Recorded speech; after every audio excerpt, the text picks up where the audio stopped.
경기가 회복되면서 크레딧카드 신청서는 물론 카드 빚을 다른 카드로 이전하라는 잔고이체를 제한하는 우편물이 우체통에 수북히 쌓이고 있습니다.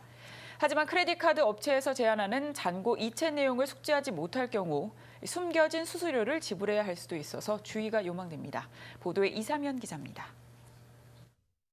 크레딧 카드 빚에 허덕일 경우 이를 해결하기 위한 방안으로 빚이 많은 카드에서 이자율이 낮은 다른 카드로 잔고이체, 즉 밸런스 트랜스퍼를 하는 사람들이 적지 않습니다.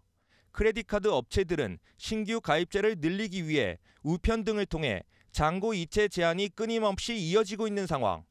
소비자금융보호국에서는 카드 업체에서 잔고이체 제한을 할 때 숨은 수수료가 있다고 밝히고 업체 측이 이러한 제한을 할 때 수수료 등에 대해 보다 상세한 설명이 필요하다고 지적했습니다.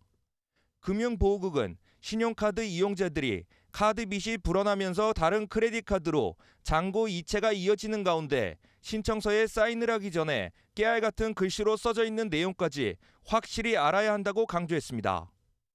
또 신용카드 업체가 잔고이체를 제한할 때 일정 기간 동안 0% 이자를 내세우는데 일부 카드 업체에서는 이체 액수에 대해 3%에서 5% 정도의 수수료를 추가로 물릴 수 있다고 합니다.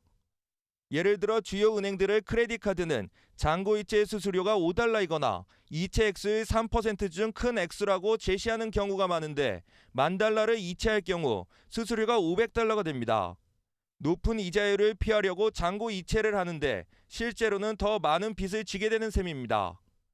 일반적으로 카드 업체들은 18개월 동안 무이자로 카드빚 잔고이체를 제공하는 가운데 그 후에는 급격히 상승된 10%에서 22%까지의 이자율을 적용하기 때문에 주의가 요망됩니다.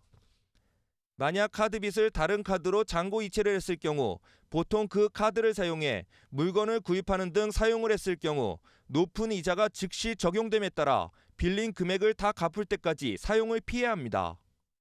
또한 카드 회사마다 제공하는 잔고이체에 대한 이자율을 상세히 비교하고 무이자가 적용되는 기간, 그리고 수수료 등 세밀히 따져봐야 한다고 전문가들은 조언했습니다.